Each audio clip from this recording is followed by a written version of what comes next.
Un accouchement qui a tourné au drame et une famille qui est brisée, qui n'arrive pas à obtenir réparation. Nous appelons sur ce plateau maintenant Frédéric et Fabien. Frédéric a accouché d'Alexis par césarienne il y a 7 ans. L'opération a été décidée avec retard. L'enfant est né lourdement handicapé. Il est condamné pour toute sa vie à être dans cet état-là. C'est terrible. Le chirurgien n'a pas vu Frédéric dont l'état se dégradait et aurait préféré aller déjeuner. L'erreur, elle est là, c'est que le médecin, il est parti déjeuner en sachant très bien qu'il y avait des problèmes à l'accouchement et il est parti quand même. C'est malheureusement cette perte de temps, 2 heures pour être précis, qui serait à l'origine du handicap de l'enfant. Nous demanderons des explications au chirurgien. Quand vous allez rentrer chez vous, monsieur, ce soir, est-ce que quand vous allez rentrer chez vous, il y aura un jeune homme handicapé à vie près de vous? Est-ce qu'il y aura ça? Est-ce que vous allez devoir arrêter de travailler pour vous occuper d'un enfant qui est handicapé à vie? Aujourd'hui, Frédéric doit être indemnisé car l'hôpital a été reconnu responsable. Mais personne ne veut payer. Ça fait 7 ans que ça dure, c'est énorme. Expertise, contre-expertise, expertise. Là, ils doivent payer, ils ne payent pas, il faut faire quoi? Cette affaire nous avait bouleversés. Elle doit trouver sa conclusion ce soir, sans aucun doute. Bonsoir Frédéric. Bonsoir Fabien. Nous allons tout de suite voir avec nos téléspectateurs les faits tels qu'ils se sont passés. Voici maintenant l'enquête qui vous est proposée par Laura Chamouni. Se retrouver maman d'un enfant handicapé à peine 22 ans, c'est difficile. C'est 2-3 heures de trop qui a gâché la vie de mon fils. L'hôpital est responsable de l'état d'Alexis. Là, ils doivent payer, ils ne payent pas, il faut faire quoi? À 30 ans, Frédéric est une jeune maman de 3 enfants, des jumeaux de 4 ans et d'Alexis 8 ans. Lorsqu'elle tombe enceinte d'Alexis, Frédéric est une jeune femme insouciante et pleine de projets. J'avais 21 ans quand je suis tombée enceinte. J'imaginais la maternité vraiment comme la plus belle chose qui puisse arriver. La grossesse se déroule parfaitement. Son gynécologue prévoit un gros bébé, ce qui laisse présager une césarienne. Un accouchement à surveiller, mais rien d'alarmant. Pourtant, Frédéric présente quelques anomalies dès son arrivée à l'hôpital. Avec son père Robert, ils n'oublieront jamais ce 24 mars, il y a 7 ans. Le fait que j'ai perdu les os, le liquide était teinté, donc ça c'est vraiment un signe de souffrance fœtale où le bébé ne va pas. Des imprévus qui inquiètent Frédéric. Cela fait 7 heures qu'elle patiente à l'hôpital et l'obstétricien de garde n'est toujours pas passé la voir. Il est 11h30, le médecin ordonne à distance à la sage-femme de réaliser une péridurale. Je ne sais pas ce qui s'est passé. Ce que je sais, c'est que le médecin est parti déjeuner chez lui au lieu de venir me voir. L'erreur, elle est là, c'est que le médecin, il est parti déjeuner en sachant très bien qu'il y avait des problèmes à l'accouchement et il est parti quand même. Puis après, la sage-femme, la sage-femme, elle faisait ce qu'elle pouvait. 14h30, les heures défilent, l'état de Frédéric s'aggrave. Quant au médecin, il est toujours en pause déjeuner.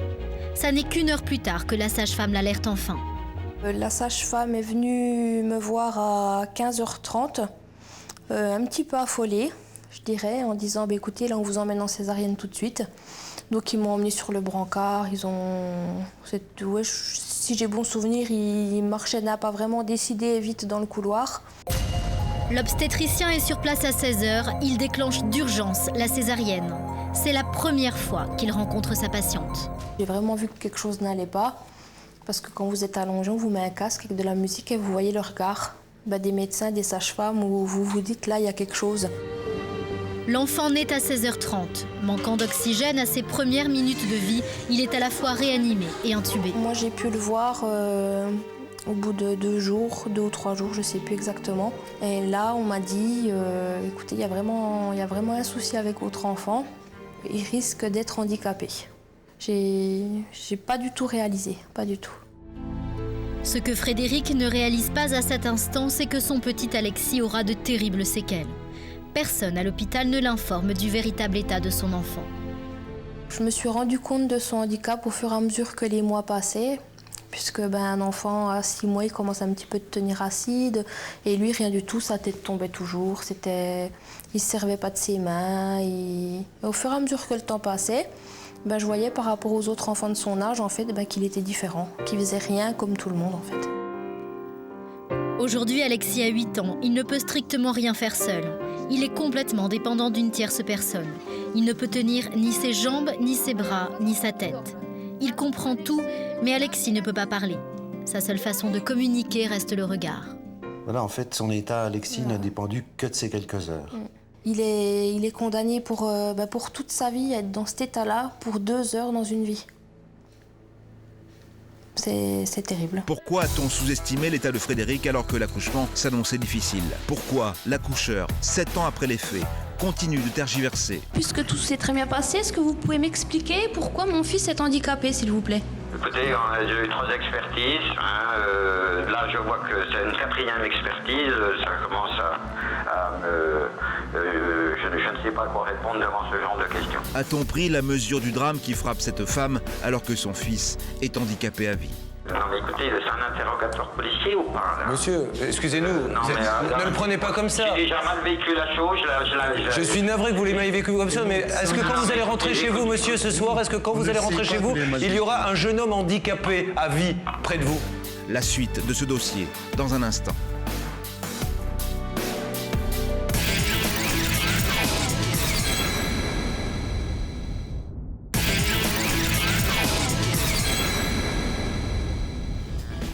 Parce qu'on a mal diagnostiqué son état lors de son accouchement, Frédéric a donné naissance il y a 7 ans à un petit garçon handicapé.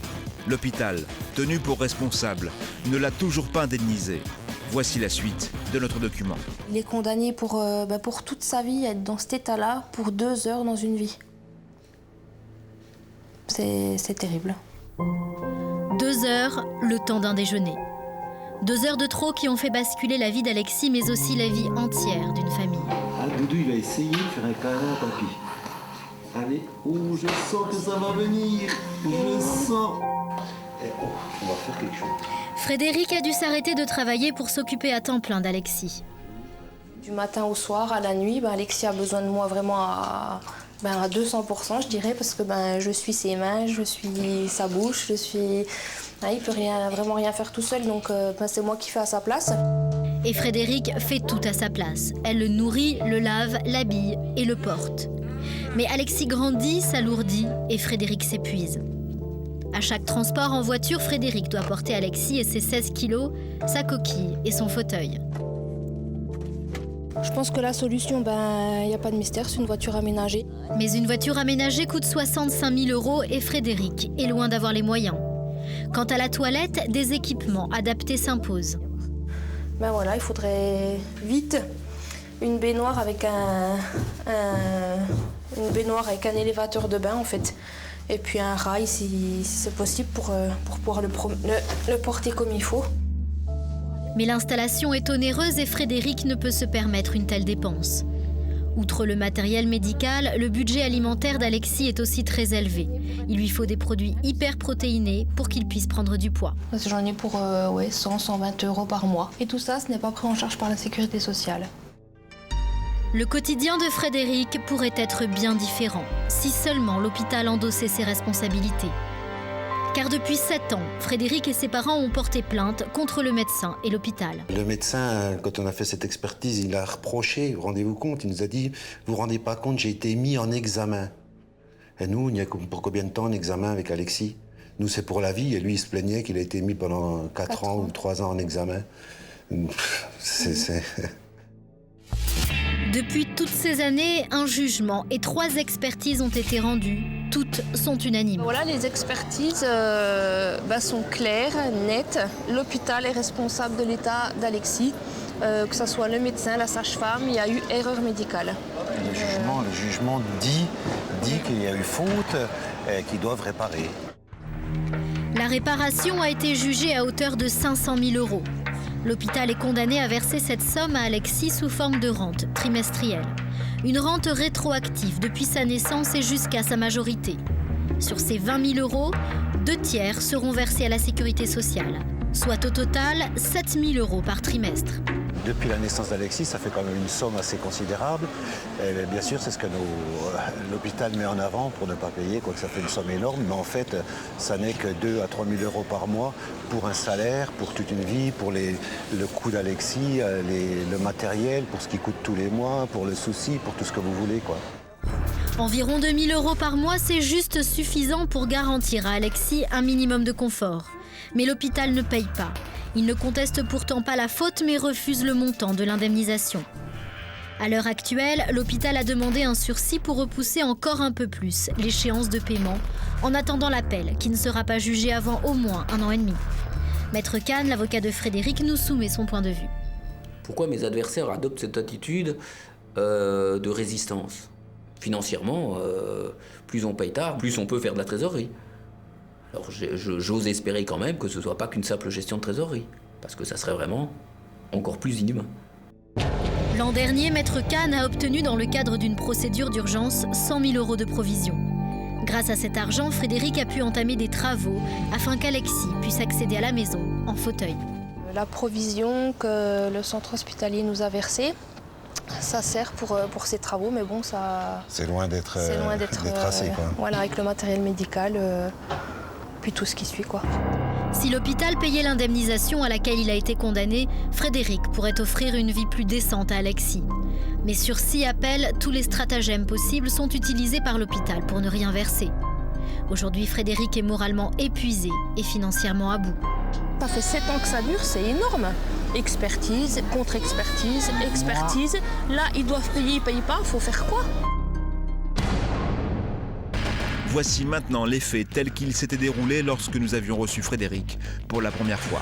Et c'est vrai que moralement pour vous, je suppose que déjà s'occuper de ce petit garçon qui demande maintenant une attention quasiment permanente et avoir ce combat mené à côté, ça doit être très dur psychologiquement. C'est très dur psychologiquement, oui, c'est déprimant, c'est... Il n'y a pas de mots. On se demande qu'est-ce qu'on a fait de mal dans cette histoire. Bon, une erreur certes, mais au moins qu'on la répare. Et quand il ne se passe rien comme ça, on se demande ce qu'on a fait pour avoir à supporter ça. Et puis, oui, puis erreur, je trouve que c'est plutôt une faute. Parce que c'est vrai que dans une opération, dans l'urgence, on peut faire une erreur parce qu'on est pressé, on essaie de sauver une vie. Mais là, à partir des genêts, pour moi, c'est une faute. Alors, les coups de fil vont arriver dans une seconde, les duplex également. Maintenant, le point de droit avec vous, Maître Fellono, sur ce cas précis.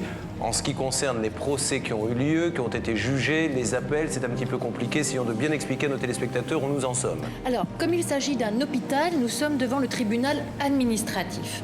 Le jugement qui a été rendu par le tribunal administratif est exécutoire de droit, c'est-à-dire que même s'il y a appel, l'hôpital et sa compagnie d'assurance doivent payer les condamnations. Seulement l'hôpital en a décidé, et sa compagnie d'assurance en ont décidé autrement.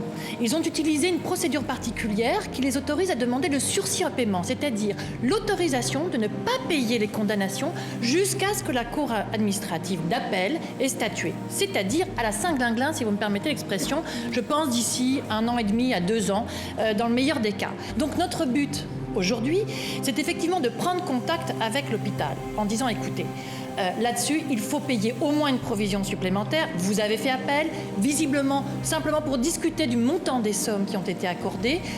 Eh bien, donnez-en quand même un petit peu encore. Donnez-nous le nom de la compagnie d'assurance que nous ne connaissons pas, de façon à pouvoir intervenir auprès d'elle directement. Alors, nous allons maintenant commencer notre série d'appels pour essayer d'aider absolument cette personne et ce petit garçon. C'est parti, la régie fait maintenant le numéro. En ligne, le gynécologue qui a accouché Frédéric. Nous voulons naturellement savoir s'il a pris à l'époque toutes les précautions nécessaires avant la césarienne. Si, par exemple, il a vu Frédéric et pris toute la mesure de son état avant l'opération. Et savoir enfin s'il conteste aujourd'hui la faute qui lui est reprochée. Vous, docteur, vous ne contestez pas les faits ? Non, je ne vais pas le contester. J'étais mis en examen au départ. Et ensuite, si vous voulez, il y a eu un jugement et c'est passé au civil. Ouais, pour moi, aucune faute réelle n'a été reconnue. Je me souviens bien de la personne en question. Parce que, docteur, pour qu'on soit le plus clair et le plus transparent possible, hein, on est là pour discuter tranquillement. Alors évidemment, cette maman qui souffre beaucoup a une version des faits qui doit être différente de la vôtre, mais semble dire qu'il aurait fallu être là un petit peu plus tôt et que ce n'était pas le cas parce que vous étiez parti, je crois, déjeuner. Ah non, attendez. Écoutez, en général, hein, quand ça se passe, moi, partie déjeuner, je suis passé dans le service, je suis parti à quart d'heure, 20 minutes. Je connaissais bien le dossier en question, était sous surveillance totale, etc. On va peut-être pas revenir sur le jugement, mais... Je ne vous ai pas vu, monsieur, la journée. Bonjour. Oui, bonjour. Je crois qu'on s'est déjà rencontrés. Hein. Une fois, oui, à l'expertise. À l'expertise. Hein. Moi, j'étais tenu au courant par les sages-femmes, etc. Donc, je ne pense pas que j'ai fait une faute quelconque à ce niveau-là. Hein, si écoutez, j'espère en tout cas que vous avez passé un bon repas.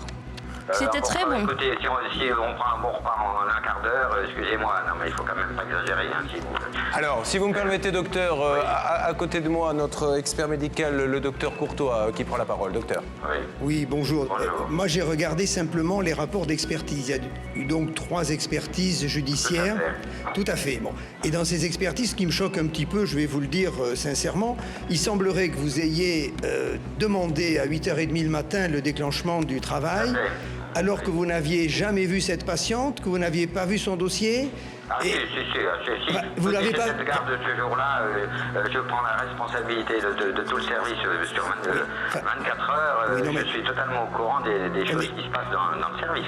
On est quand même bien d'accord, vous n'avez pas examiné cette patiente. Vous ne savez pas si elle était grande, petite. On est bien d'accord, vous avez par téléphone demandé à votre sage-femme de déclencher l'accouchement. On est bien d'accord. On a une réunion tous les matins, je vous ai vu les expertises à 8h, etc. On passe tous les dossiers existants pour prendre des décisions pour les 24 heures à venir. Oui. Voilà, j'ai bien compris. Mais donc vous avez pris la décision sans connaître la patiente que vous n'aviez jamais vue, ni pendant la grossesse, ni... On est bien d'accord là-dessus. Mais à 13h, 2 choses l'une, ou votre sage-femme ne vous a jamais averti et il y a une mauvaise coordination, il y a un problème avec cette sage-femme. Je suis passé dans le service, je passe tous les jours dans le service avant de partir et au retour. On me tient au courant systématiquement. Si vous êtes parti dans le service, passé dans le service, vous avez vu le partogramme, vous avez vu le monitoring, vous ne pouvez pas ne pas avoir vu sur le monitoring qu'il y avait une bradycardie. Mais cette bradycardie, elle est classique, monsieur.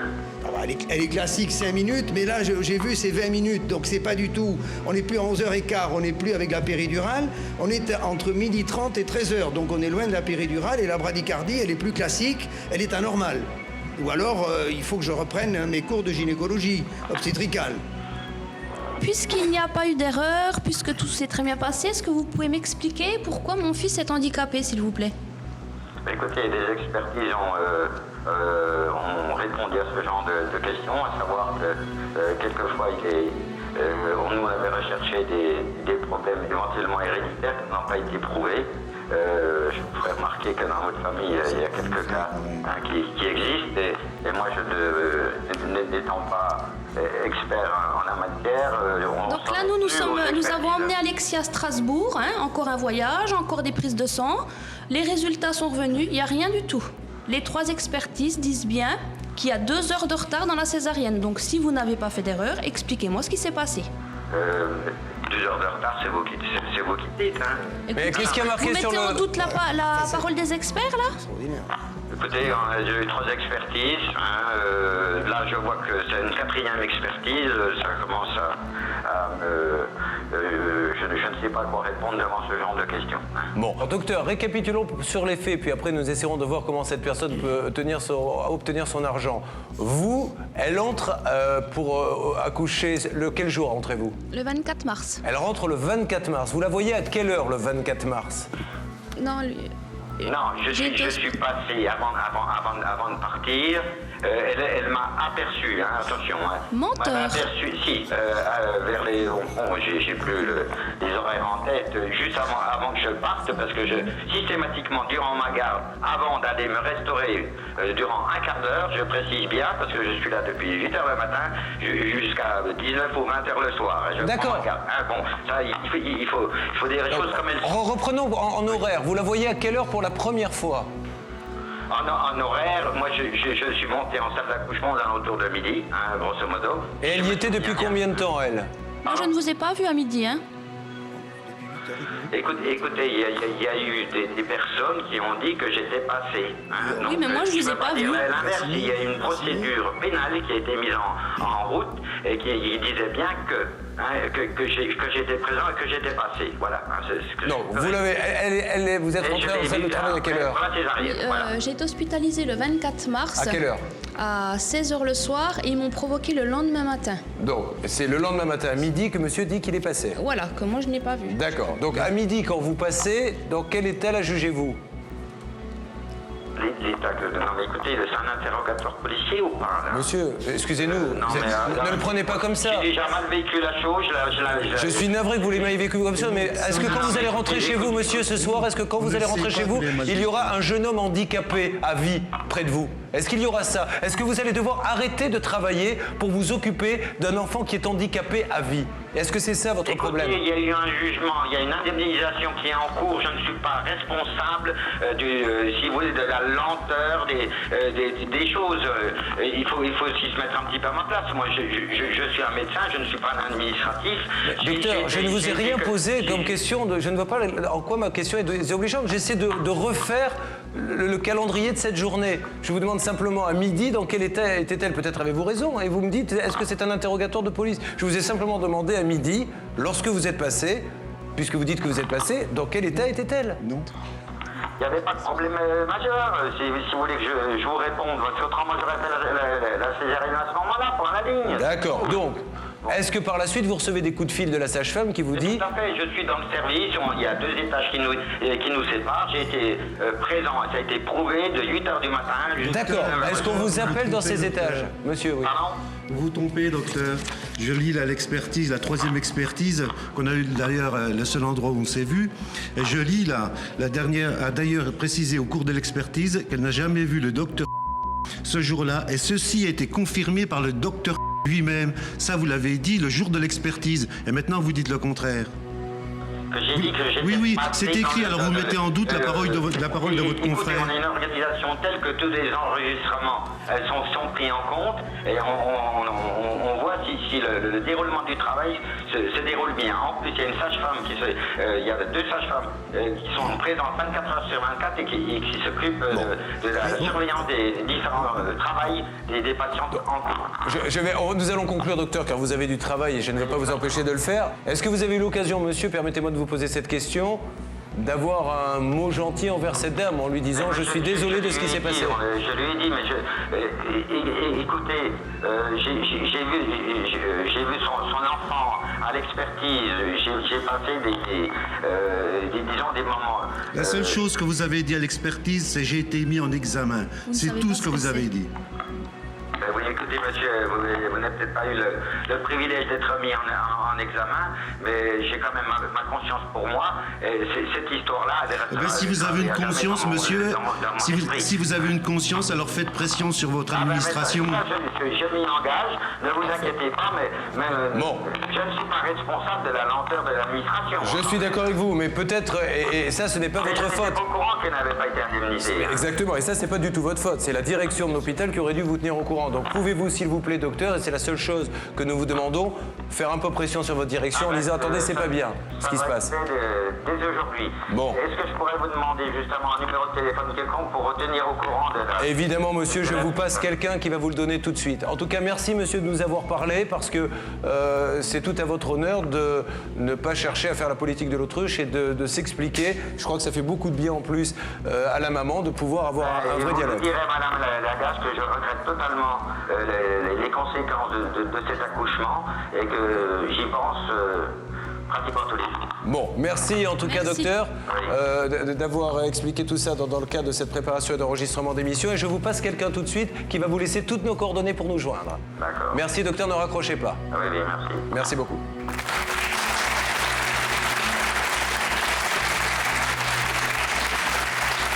Ne perdons pas de temps, appelons tout de suite donc l'assureur, sachant, et c'est une petite parenthèse, je me tourne vers Maître Fellono, certes l'assureur paie, ne paie pas, mais le responsable ce n'est pas l'assureur. À un moment donné, si l'hôpital veut payer, il peut payer aussi. Hein. Je suis d'accord, mais... Facile de dire c'est l'assureur. Bien sûr, l'assurance est obligatoire, heureusement, dans ce cas-là. On a cette fois-ci un responsable solvable. L'ennui, c'est qu'on ne peut pas le saisir. On ne peut rien faire. Donc, il faut absolument convaincre la compagnie d'assurance, cette fois-ci, de verser au moins une provision, même si elle fait appel. Nous nous tournons maintenant vers la compagnie d'assurance. Nous voulons savoir si, oui ou non, elle est disposée à faire un geste pour Frédéric en attendant le résultat du jugement d'appel. Mais nous avons le plus grand mal à joindre sur le plateau un interlocuteur au sein de cette compagnie. Nous décidons alors d'envoyer Dominique Courtois, notre expert médical, en coulisses afin qu'il contacte un de ses représentants. Plus tard, il revient sur le plateau nous faire part du résultat de sa conversation. Le docteur Courtois a tout à l'heure quitté le plateau pour essayer d'avoir un contact avec un membre de l'assurance de l'hôpital. Docteur, avez-vous pu parler à quelqu'un? Oui, donc j'ai joint, comme convenu, la direction de la gestion des sinistres. Ils ont fait ressortir votre dossier et ils étaient en réunion spécialement cet après-midi. Mais ils m'ont expliqué que la décision finale, c'était le service juridique. C'est donc des avocats qui ont pris la décision de faire appel. C'est donc aux directions juridiques de décider effectivement de ne pas poursuivre. Ce que j'ai demandé, Julien, c'est une provision de 30 000 €. Le principe d'une provision en attendant la décision pour la suspension du paiement, ce qui permettrait pendant une année à cette dame de faire face à ces...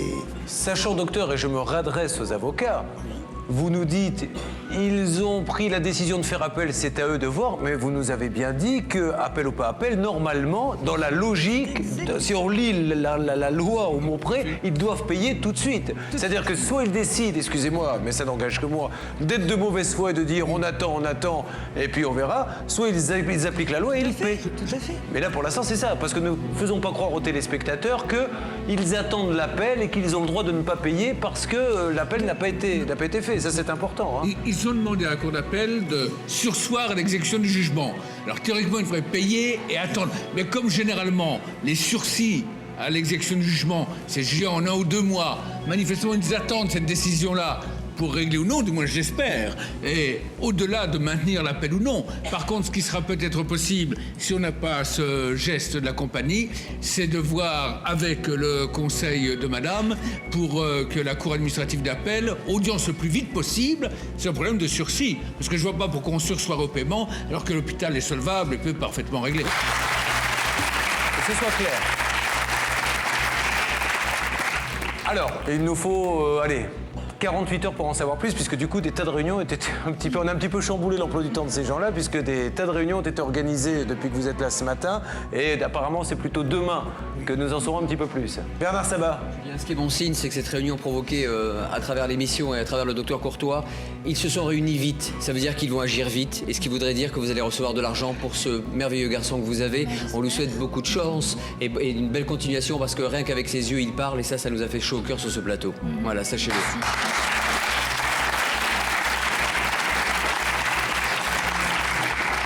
Allez, nous allons nous battre, mais c'est difficile quand on est une jeune maman comme vous, de se heurter comme ça à l'administration qui est là pour nous défendre en plus, qui est là pour nous aider dans notre quotidien. Hein.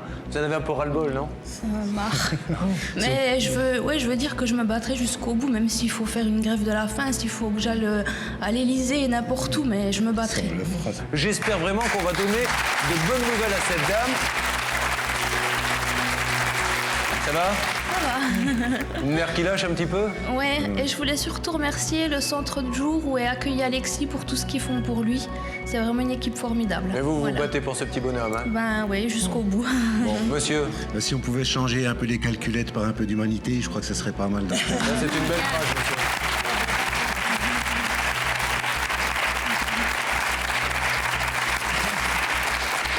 Un beau slogan, en tout cas. Vous feriez un bon président. L'homme qui change les calculettes en humanité. Allez, on vous raccompagne, mais nous sommes d'ores et déjà en train de prendre des contacts au plus haut niveau pour que ça avance très vite. D'accord, merci. Merci à vous. Frédéric nous avait quittés remplis d'espoir. Elle revient aujourd'hui avec son compagnon, nous donner des nouvelles de son affaire et surtout de son fils, Alexis. Qu'avez-vous à nous annoncer ce soir, madame? Que des bonnes nouvelles. C'est-à-dire? Donc on a pu avoir réparation, pas tout, mais une bonne partie de la somme qui nous était due. Vous avez reçu une première provision? Voilà, 877 000 €. 177 000 €.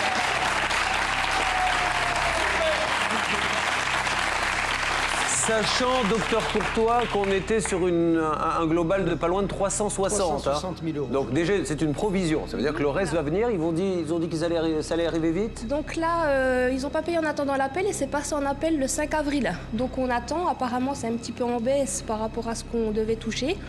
Donc on va voir, mais en tout cas on a plutôt acheté le matériel qu'il fallait. On voit des photos là, voilà, vous allez donc, nous les commenter, c'est ce que vous avez acheté pour voilà, le... oui, voilà. Donc il y a le lit médicalisé, ça c'est le lit douche pour doucher Alexis qui fait table à langer.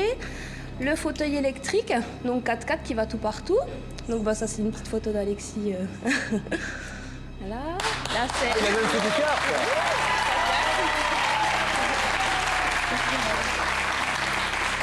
Permettez-moi de vous poser cette question. Est-ce qu'il se rend compte, lui, de tous ces changements, de toutes ces améliorations dans son quotidien? Ah oui, parce que le fauteuil électrique, déjà, il rigole, parce que pour lui, c'est sa petite voiture, il y a des clignotants, il y a le klaxon, donc c'est vrai que... Et on a eu la voiture aménagée, donc ça, c'est un grand soulagement, parce qu'on a pu apporter Alexis. Donc on monte le fauteuil dans le coffre. Donc il est fier, il est tout content, il voit bien ce qui se passe autour de lui. Et vous, c'est un vrai soulagement? Oui, on a pu apporter... Donc il est tout heureux, quoi, puis nous aussi. Content, monsieur? Ah oui. Il a fallu se battre, hein? Non, c'est sûr que bon, maintenant c'est un soulagement et pour Alexis, voilà, beaucoup de bien-être pour lui.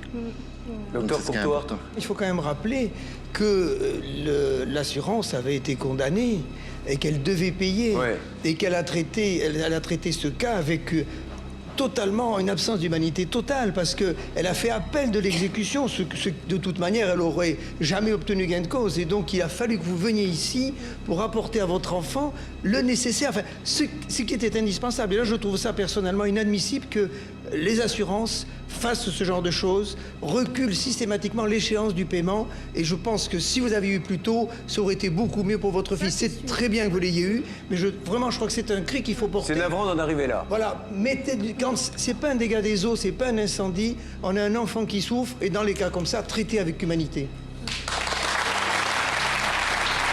Bon, eh bien, je vous souhaite beaucoup de bonheur au nom de toute l'équipe. Merci de nous avoir fait confiance. Merci à notre journaliste Laura Chemouni. Puis je vous laisse le mot de la fin. On vous remercie beaucoup parce que grâce à vous, l'argent est arrivé 2 jours après, comme par hasard, quoi. C'est vrai que... Donc un grand merci à tout le monde. Voilà. Allez, profitez bien de votre vie en famille et donnez-nous des nouvelles. D'accord. À très vite. Merci beaucoup. Pour sans aucun doute, alors que ce dossier nous tenait particulièrement à cœur, c'est une affaire classée.